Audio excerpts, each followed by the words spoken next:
بارگاہ میں تم آئے اور مصطفیٰ نے تمہیں علم سکھایا، مصطفیٰ نے تمہیں کتاب سکھائی، مصطفیٰ نے تمہیں حکمت سکھائی۔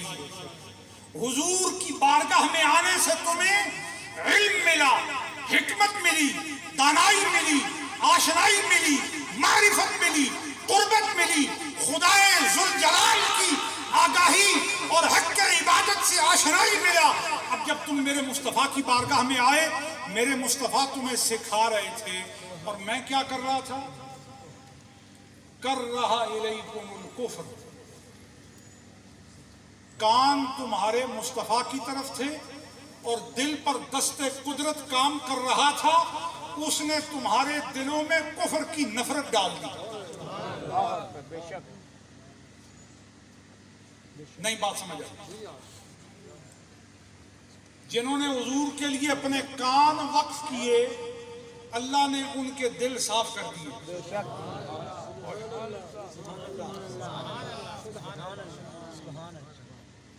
یہ اتنی وزنی بات ہے، خدا کی قسم جس دل میں یہ آ جائے وزن سے کفر اور گناہ نکل جاتے ہیں، ایمان اور نور ہی نور آ جاتا ہے۔ جن کے کان حضور کی طرف تھے، جن کے کان حضور کی طرف تھے، اور ایسا تو نہیں تھا نا کہ کان حضور کی طرف ہو دل نہ ہو، دل بھی حضور کی طرف تھا۔ اجی اس کی کیا دلیل ہے؟ اس پر کیا گواہی ہے؟ گواہی اس پر نتیجے کا مرتب ہونا ہے۔ نتیجہ کیا ہے؟ رب فرماتا ہے میرے مصطفیٰ کی توبہ کرانے پر تائب ہونے والے، میرے مصطفیٰ کی اذان توحید پر لبیک کہنے والے، حلقہ مصطفیٰ میں آ کر مصطفیٰ کے حلقے کا جز بننے والوں، سنو، کر رہا الیکم الکفر، جو میرے مصطفیٰ کی ہو گئے، میں نے ان کے دل میں کفر کی کراہت پیدا کی۔ سبحان اللہ۔ اب کر رہا کا جو فعل ہے یہ کس کا ہے؟ صحابہ کا نہیں ہے، یہ فعل صحابہ کا نہیں ہے، کر رہا کا فعل اللہ کا ہے۔ سبحان اللہ، سبحان اللہ، سبحان اللہ۔ کس کا فعل ہے؟ اللہ کا۔ بولو نا، اللہ، بولو نا، اللہ، کھلے بولو نا۔ اللہ۔ واہ دربار مصطفیٰ تیری کیا شان ہے کہ دنیا میں ہر پلیدی میں مبتلا ہونے والا اپنے آپ کو خود پاک کرتا ہے، لیکن در مصطفیٰ پر جو آگے رب فرماتا ہے اب آنا تیرا کام تھا، پاک کرنا میرا کام تھا۔ تو میرے حبیب کے در پہ آ گیا، تیرا یہ کام تھا کہ تو ان تک پہنچے، اور جو ان تک آ گیا میرا اس کے لیے یہ فیصلہ ہے، کر رہا الیکم الکفر، تو خود ناپسند کرے کفر کو، پتہ نہیں وہ کیسا ہوگا، میں اپنی شان عطن کے ساتھ اور قدرت کاملہ کے ساتھ تیرے دل سے پورا کفر نکال رہا ہوں، پورا کفر نکال رہا ہوں، پورا کفر نکال رہا ہوں، پورا کفر نکال رہا ہوں، پورا کفر نکال رہا ہوں، پورا کفر نکال رہا ہوں، اور اتنا کفر نکال رہا ہوں کہ تیری نسلوں میں سے بھی کفر نکال رہا ہوں۔ بے شک فیضان محدث ازاروی سید محی الدین، پیر سید محی الدین، محدث ابن محدث، کر رہا الیکم الکفر، اللہ نے تمہارے لیے کفر، اللہ نے تمہارے لیے کفر ناپسندیدہ کر دیا۔ اے مصطفیٰ کے جلوے پانے والوں، تمہیں خبر نہیں اصحاب کہف کے ساتھ کتا بیٹھا تھا، ولیوں کی صحبت میں کتا بیٹھے اور محروم نہ رہے، مصطفیٰ کی سنگت میں بشر آئے اور محروم ہو جائے۔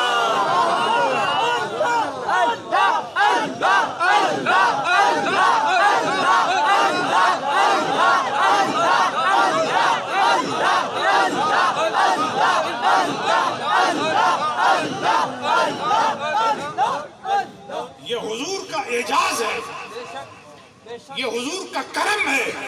حضور کی بارگاہ وہ نہیں کہ جہاں جانے کے بعد پھر بندے کو اپنی طاقت استعمال کرنی ہے، نہیں، یہ خاتم النبیین کی طاقت ہے کہ آپ توجہ کریں تو ابو